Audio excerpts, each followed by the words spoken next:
This channel features original HFY science fiction stories.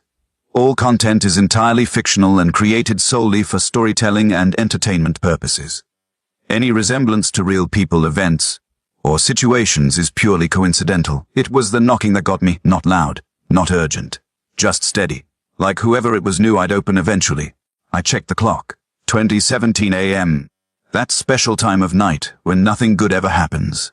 When your brain is foggy, your guard is down, and you're already halfway annoyed before you even stand up. I remember thinking, this is probably a mistake. I was tired. Like bone tired. The kind where your shoulders feel heavier than they should, and even rolling out of bed feels like work. I'd been up late again. Couldn't sleep. Same thoughts looping. Same quiet apartment. Same silence pressing in on my ears. The knock came again. I swore under my breath, dragged myself up, and didn't even bother putting on a shirt, just shorts. Bare feet on cold floor.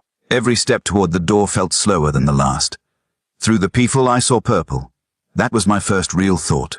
Not alien. Not danger. Just, why is there purple light in my hallway? I opened the door, and she was standing there. Tall, way taller than me. Easily over 7 feet. Her skin wasn't glowing like in movies, not really, it was darker, richer. Like starlight trapped under smooth metal. Her eyes, God, they weren't hostile. They weren't soft either. They were focused, ancient. Tired in a way that didn't belong to humans. She looked at me like she'd already decided something important. I just stood there, mouth open, brain not cooperating. She tilted her head slightly, studying me, like I was the strange one. Then she leaned in just enough that I could smell something unfamiliar, warm, clean, almost electric, and she said, very quietly, "Mate with me, human." No build-up, no explanation, just that. I laughed. I couldn't help it. A short, tired laugh that came out wrong, yeah. I said, rubbing my face. "Okay, sure. You're gonna have to try harder than that." She didn't react. No smile. No confusion. Just patience. "I am not joking," she said. "And I do not have time to persuade you gently." That's when my stomach dropped. Because jokes land. Dreams fade when you blink. Hallucinations glitch. She didn't. I felt suddenly very aware of how exposed I was. Bare chest. Messy hair. Apartment behind me still smelling like old coffee and regret. "Look," I said, forcing calm I didn't feel. "I don't know who you are or how you got past security, but I am the queen of the Varelian continuum," she said, cutting me off. Not rudely. Just factually. And my species will end within 1 generation unless I succeed tonight. Silence filled the space between us. Thick. Heavy. I swallowed. This was the point where a smarter man would have slammed the door. Instead, I stepped back. I don't even know why. Maybe curiosity. Maybe exhaustion. Maybe something in her voice, tight controlled, like she was holding herself together by will alone. She took the invitation immediately, ducking slightly to enter. The door shut behind her with a soft click that sounded way too final. She looked around my apartment. Not judgmental. Just observant. "This is where you live," she said. "Unfortunately," I muttered. She turned back to me.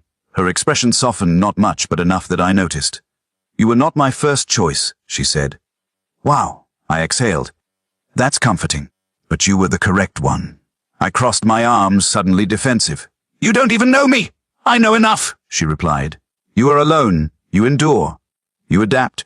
Humans like you survive things that should have broken them." That hit harder than I expected. I looked away. "You flew across space for that. For hope," she said, simply. The way she said it, no drama, no begging, just truth. I sat down hard on my couch, rubbing my temples. "Okay, slow down. Because if I don't process this, I'm gonna pass out." She nodded once. Respectful. I glanced up at her towering over my coffee table. Alien queen in my living room, asking me to help save her species by mating. "Let me get this straight," I said. "You show up at my door at 2 in the morning, drop the biggest sentence in the universe, and expect me to just, what, say yes?" Her gaze softened again. There it was. Fear, buried deep, but there. "I expect you to choose," she said. "Humans are very good at that." I laughed again, but quieter this time. Tired. Almost sad. "Yeah," I murmured. "We are. Even when it ruins our sleep." She waited. Didn't pressure me. Didn't rush me. And somehow that made it harder. Because this wasn't insanity anymore. This was a decision. And I could already feel it, deep in my chest.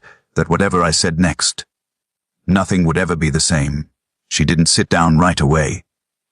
Just stood there, hands folded behind her back, posture too formal for my sagging couch and chipped coffee table, like she was afraid the furniture might insult her somehow.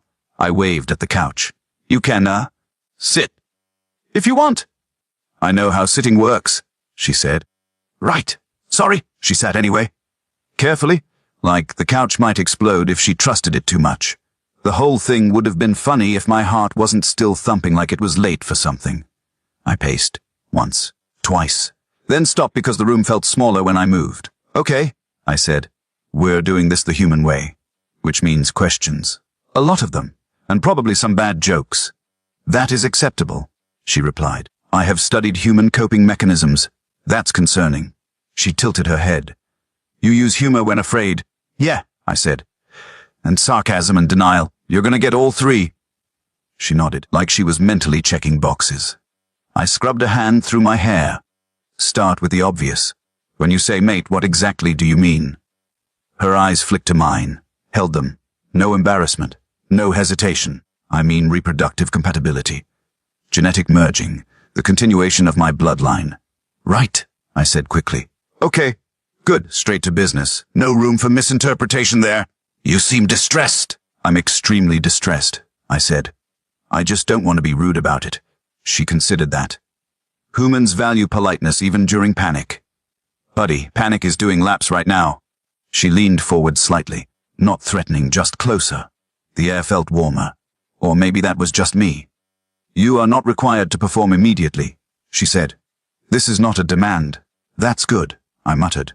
Because I'd need, like a snack, and a nap, and maybe a therapist. She blinked. What is a snack? Never mind. I sat across from her, elbows on knees, suddenly aware of how ridiculous I must look, barefoot, shirtless, talking about the fate of an alien species like it was a badly timed sales pitch.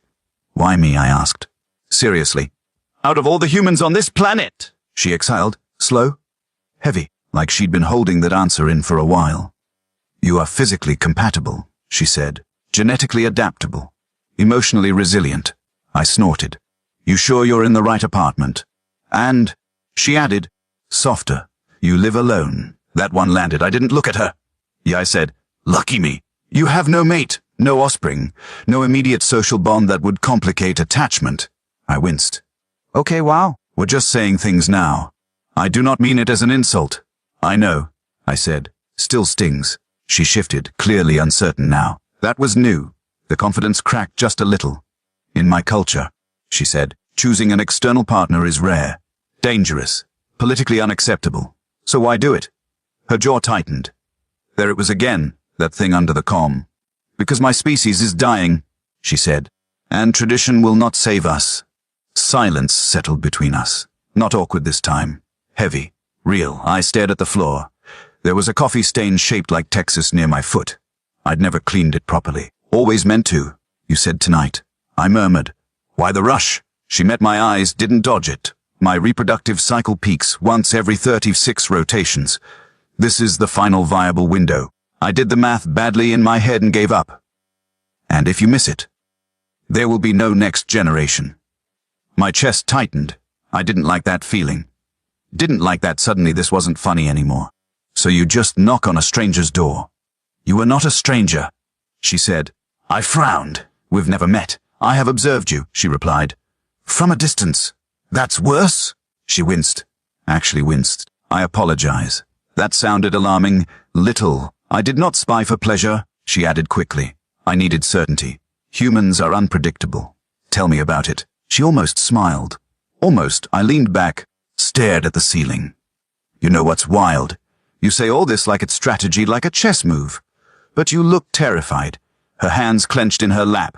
I am, she admitted. Barely there. Queens are not permitted to fail. That hit something deep. Not because she was a queen, because of the weight in her voice. I'm not royalty, I said. I'm not even management. I screw up my grocery list weekly. That may be why this works, she said. I laughed. A real one this time. Short. Surprised? Okay, I said.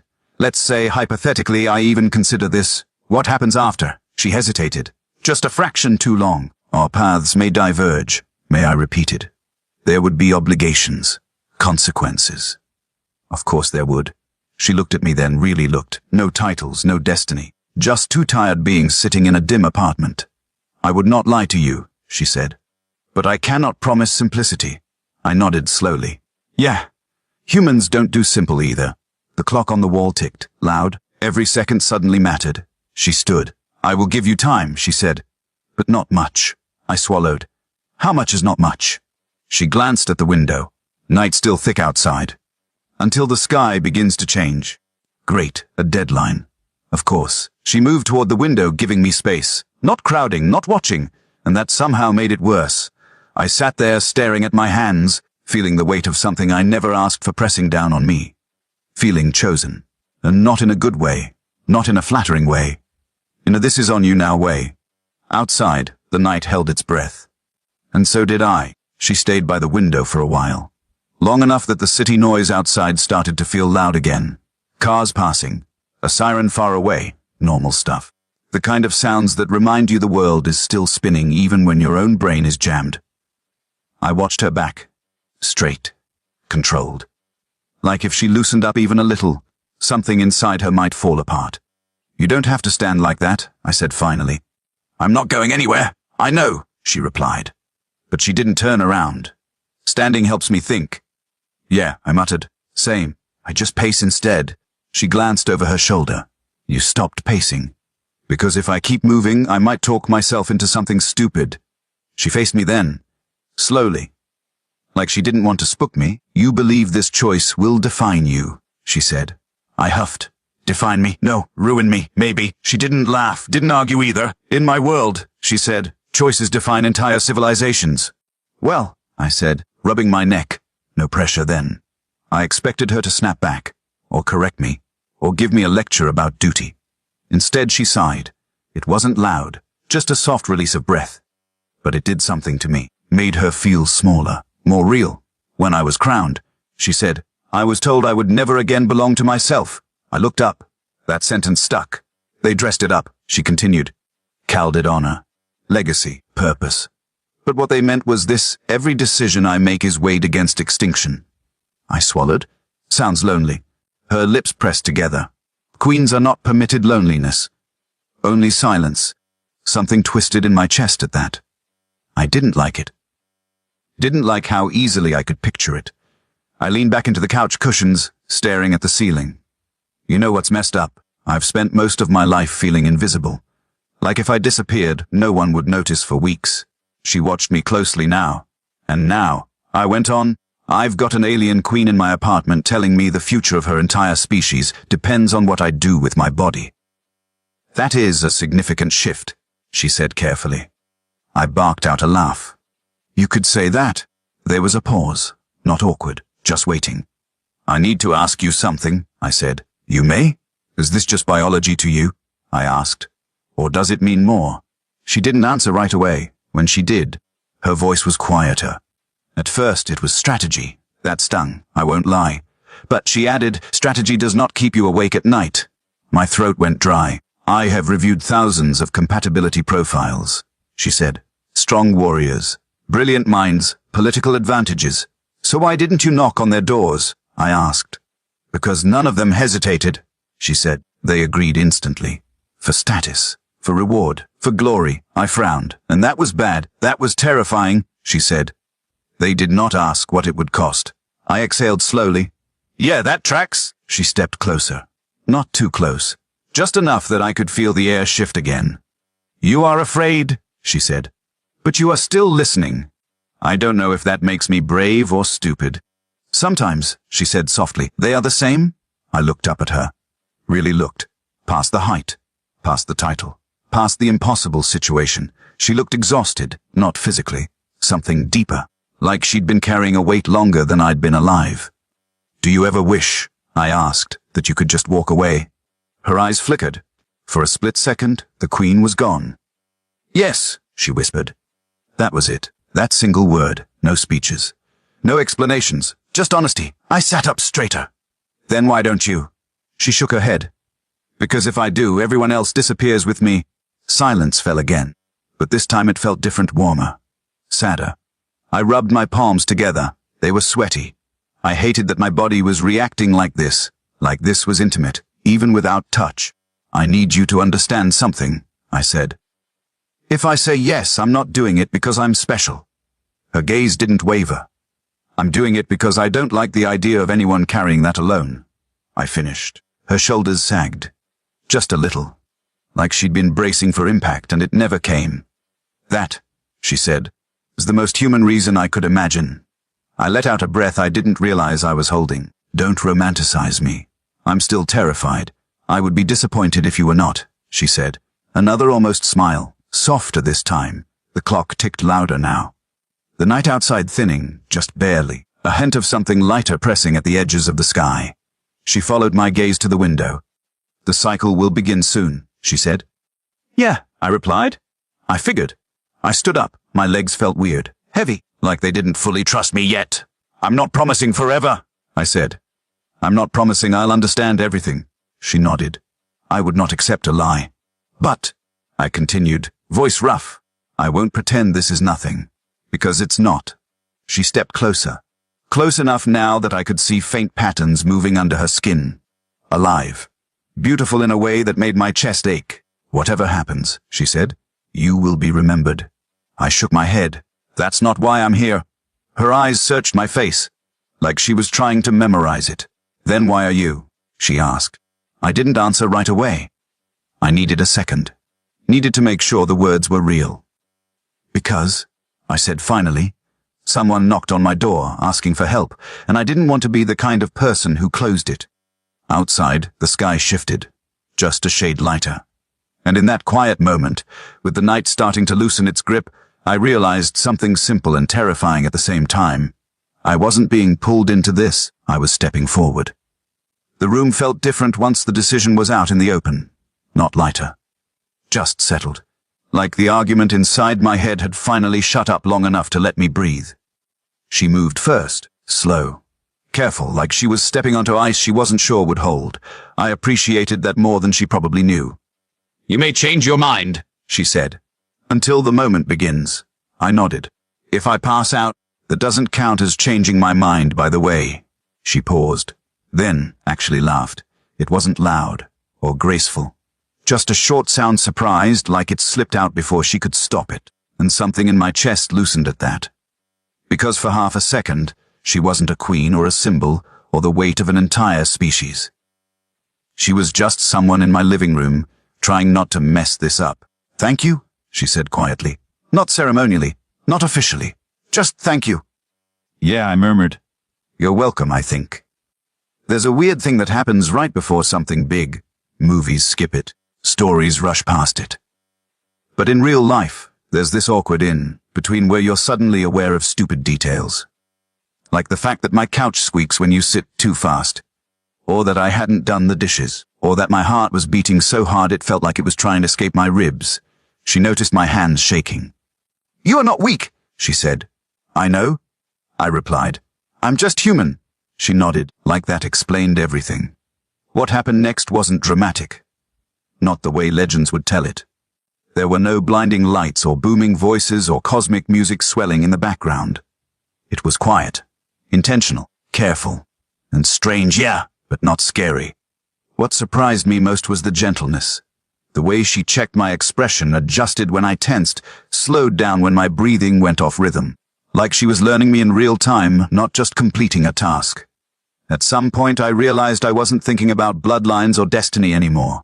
I was thinking about her hands. Warm, steady. About the way the weight she carried seemed to ease, just a little, as if sharing it, even briefly, made it bearable. When it was over, we didn't say anything right away. She sat back, eyes closed, breathing slow and deep. Not triumphant, not relieved. Just tired. I lay there staring at the ceiling again. Same cracks. Same faint water stain that looked like a cloud if you squinted.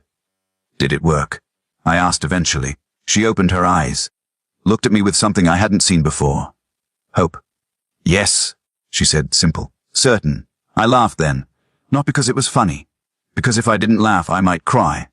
And that felt like too much for one night. Well, I said, voice rough. Guess that's one hell of a Tuesday. She studied my face. You cope with enormity through understatement. Yeah, I said. It's a gift. She stood straightening slowly, like gravity had finally remembered her. The Queen came back, not fully but enough. Poised. Composed. But she didn't rush for the door. There will be consequences, she said. Questions. Repercussions beyond your world, I figured, I replied. Nothing good ever comes without paperwork.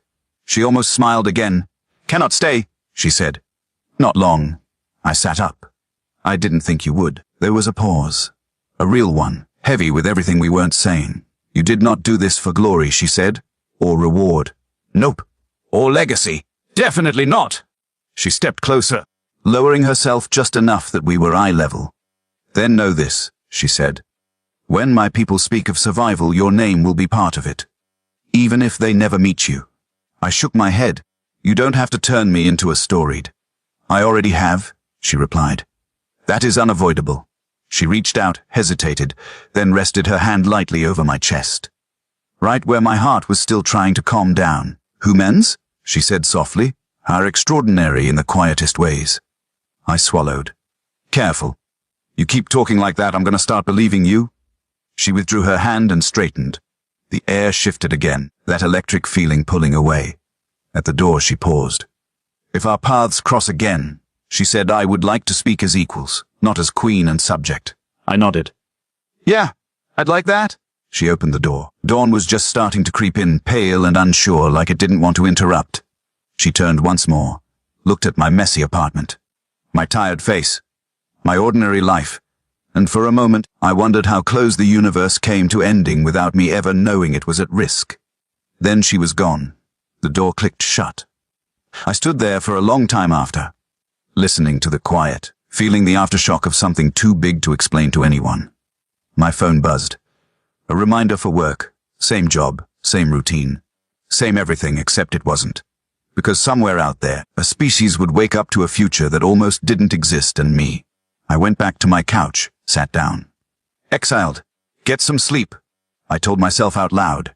You saved a civilization. You've earned it.